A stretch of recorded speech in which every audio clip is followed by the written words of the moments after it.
Namaste. Welcome to the 23rd video of the overall series and introduction to Sanatana Dharma.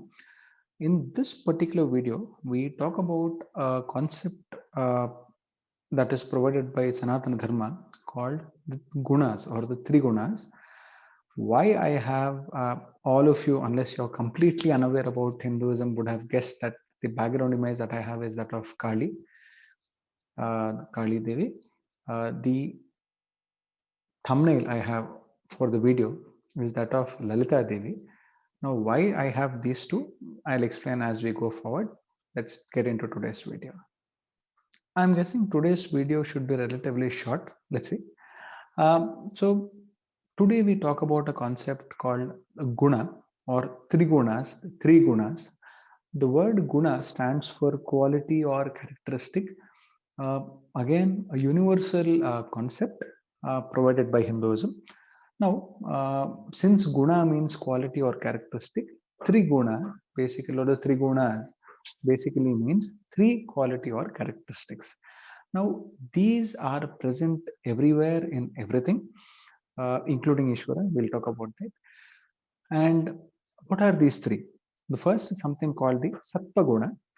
Typically, this quality is associated with knowledge, bliss, typically what we call goodness, light. So the color associated with Sattva Guna is the color white. It represents knowledge, bliss, or like Brahmananda, right? Not the general happiness of the world. Brahmananda, bliss, the supreme bliss, knowledge, good things. So this guna is represented by the color white. Then we have something called the Rajoguna. Rajoguna can possibly be represented by the color red. This refers to emotions, passion, motion. When we talk about the Sattva Guna, there is a certain, let's say, immobility, but that immobility is because of calmness, peace, prashantata. So there is a certain immobility, but that is because of calmness or peace. You are at peace with yourself, so to say, and there is no motion. Rajoguna is in a way opposite. It is about dynamism, it is about motion, emotions, various emotions. And as I said, we can possibly associate the color red with this. Then lastly, we have something called the tamoguna. Uh, in fact, very often you might also be hearing about darkness being referred to using the word tamas. So tamoguna basically refers to ignorance, darkness, laziness, inertia, sleep, these kind of things. So uh, we can associate the color black coincidentally with tamoguna. Now, in tamoguna also there is a kind of immobility, but that is a negative immobility in terms of, we can possibly call it a negative immobility in the sense that it is not because of calmness or peace, but is it because of laziness, sleep, or inertia. Now, these three gunas are characteristics. The Sattva guna, the Rajo guna, and the Tamo guna are present everywhere. Creation, if it exists, means that these three gunas are present. If only one guna is present, possibly creation will not exist. And in fact, even if we look at ourselves, we, our mental state, let's say, has a mix of these three. Now, we always exist in some kind of mixture. I probably should not say balance, but because it is ever changing, but we exist in a mixture of these three qualities or characteristics. At a certain amount of time, a certain guna might dominate. For example, if I'm talking about spirituality in a positive manner, for example, the sattva guna in me kind of dominates. But if I am talking about the same spirituality like a bigot, like a bigot, whatever you call that, full of passion, I'm the best, you're the worst, stuff like this. It is tilted towards the rajoguna and the tamoguna aspects in me. Similarly, when we talk about the devas and asuras in Hinduism, right, the so-called gods and the anti-god concept, so to say, There's again no direct uh, English term for the word Deva, but let's say very crudely the good and the bad beings in the universe. When we talk about the Devas, it is the Sattva which predominates, or they are full of Sattva. And when it comes to the Asuras or the demons, it is the Rajoguna and the Tamoguna that dominate. Now, one aspect is I mentioned that the concept of guna also applies to God or Ishvara. In that sense, the nature of God is called Saguna Brahma. If you remember the concepts from an earlier video on the Hindu concept of God, we spoke about Saguna Brahma and Nirguna Brahma.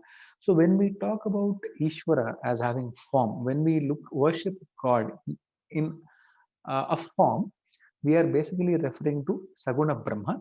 By definition, anything which has form, which can be described, uh, which can in some way be captured by words or thoughts or by the mind, is said to have the guna. So that is the reason that form of Parabrahma is called the Saguna Brahma, and that is called Saguna Brahmopasana, that kind of worship.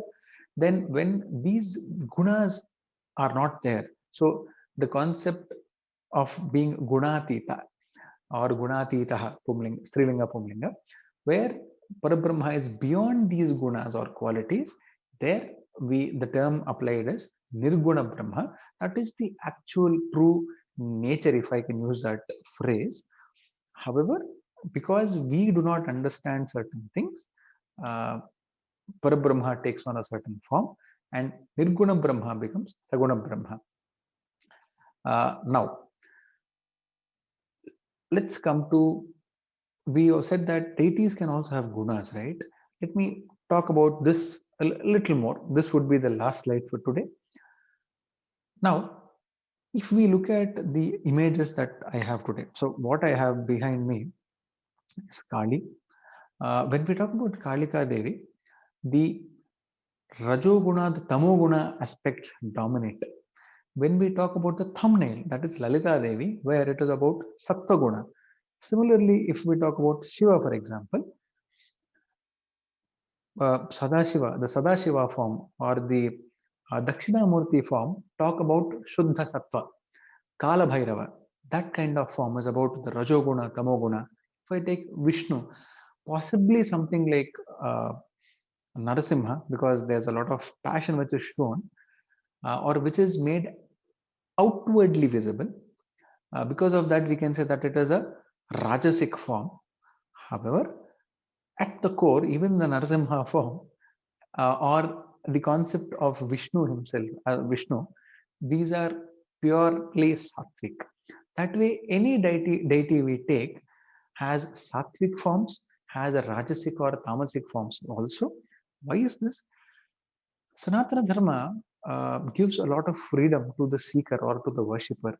So I can approach the supreme principle in the way that I like. So, in fact, all of you would have heard this term called bhakti or devotion. Now, devotion itself is of various kinds. There is something called the sattvika bhakti, where the devotee loves God just for love's sake. There is no logic, there is no reason. It is just pure, unselfish, unbounded love. So it is that is called Naishtiki Bhakti or Sattvika Bhakti. That is said to be the most supreme form of devotion. Obviously, extremely difficult to achieve or attain. In this state, there is no logic of why I love Ishvara or Parabrahma. It is just there. I just love Ishvara. I might love Vishnu, Shiva, Devi, Shakti. It doesn't matter who I love, but I love that deity just for the sake of that.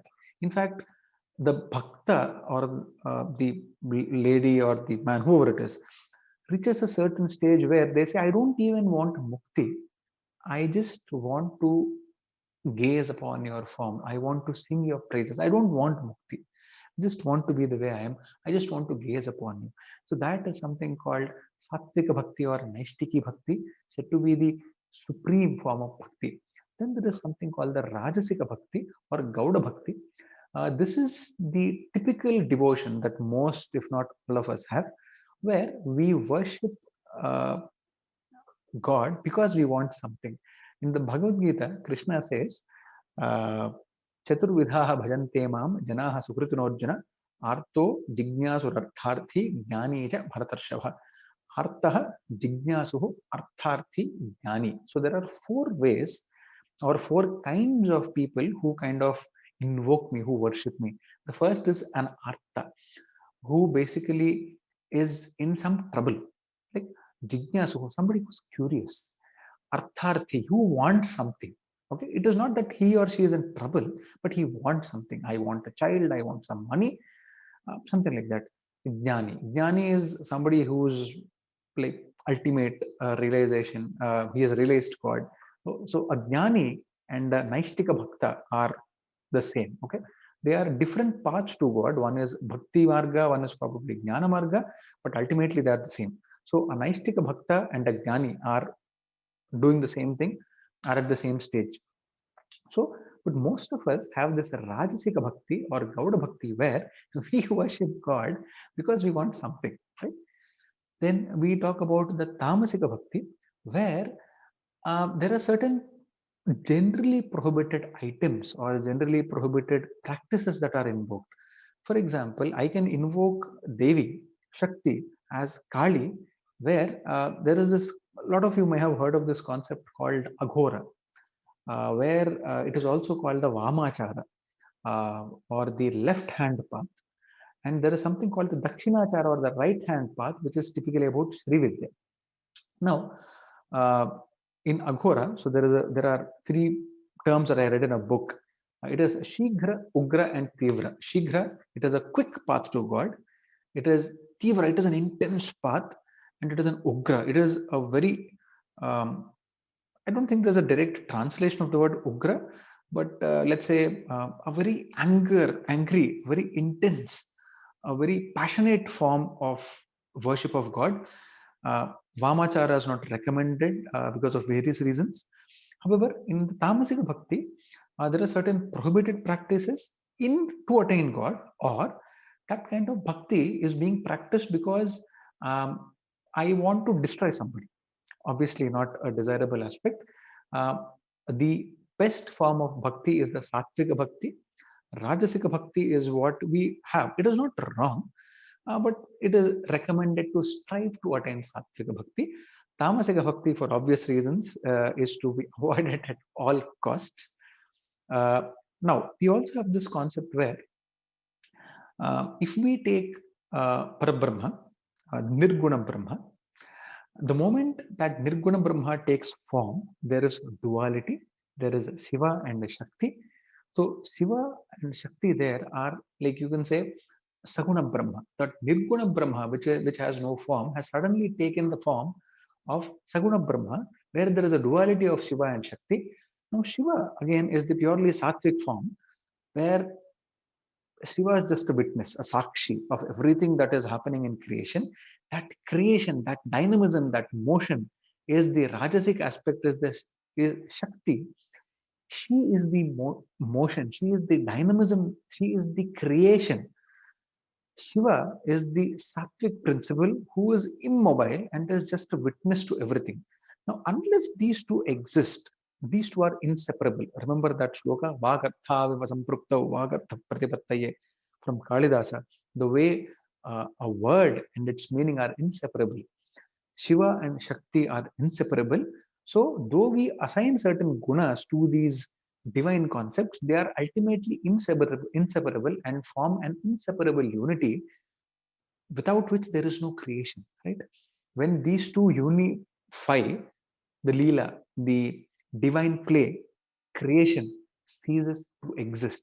So, if somebody asks you a question, which guna should you have, or which guna supreme in a way, though we can say that we should strive towards sattvika guna, the sattva guna, it is impossible that at any point of time we will not have all three gunas because we are part of this creation. So I would like to end this particular video on this note. So just quickly summarizing, we have three gunas: the sattva guna, the rajo guna, and the tamo guna. Sattva, rajas, and tamas. Bhakti, devotion, and therefore deities also have these gunas associated with them. When a deity has these gunas associated with him or her, we call that concept Saguna Brahma or Parabrahma with qualities.